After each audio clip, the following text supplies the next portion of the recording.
ഉറക്ക് നിയന്ത്രിക്കണമെങ്കിൽ ഭക്ഷണം നിയന്ത്രണ വിധേയമാകണം. ഭക്ഷണം കൂടിക്കഴിഞ്ഞാൽ ഒരുപാട് ദുരന്തങ്ങൾ സംഭവിക്കും. അതല്ലേ സൈനുദ്ദീൻ മഖ്ദൂം റളിയല്ലാഹു അൻഹു പറഞ്ഞത്, ആഫാതു ശിബഇൻ തിഖലു ജിസ്മിൻ ഖസ്വതുൽ ഖൽബിൽ ഇസാലതു ഫിത്നതം മുതമൽമിലാ. വയറ് നിറക്കുന്നതിൻ്റെ ആപത്തുകൾ, ആഫാതു ശിബഇൻ, വയറ് നിറക്കുന്നതിൻ്റെ ദുരന്തങ്ങൾ. ഉമ്മമാരെ, ഒരു ചെറിയ കുട്ടിയെയും പാകത്തിനപ്പുറം തീറ്റിക്കരുത്.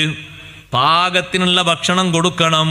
ആ കുട്ടി പറയാണ് ഒരപ്പം മതി എന്ന് പറഞ്ഞാൽ അൽഹംദുലില്ലാ ഒരപ്പം മതി, 4 അപ്പം തന്നെ നീ കഴിച്ചോളണം എന്ന് പറയരുത്.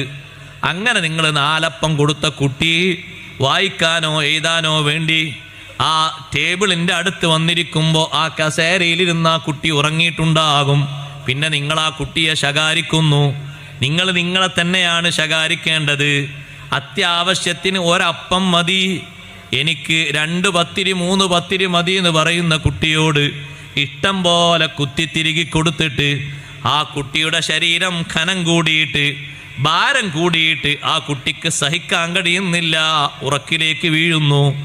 എത്രയായിട്ടും ആ കുട്ടിയെ നിവർത്തിയിട്ട് വരുന്നില്ല. ആ കുട്ടിക്ക് നിങ്ങൾ ഏത് രൂപത്തിൽ മുഖത്ത് വെള്ളം തെളിച്ചാലും വീണ്ടും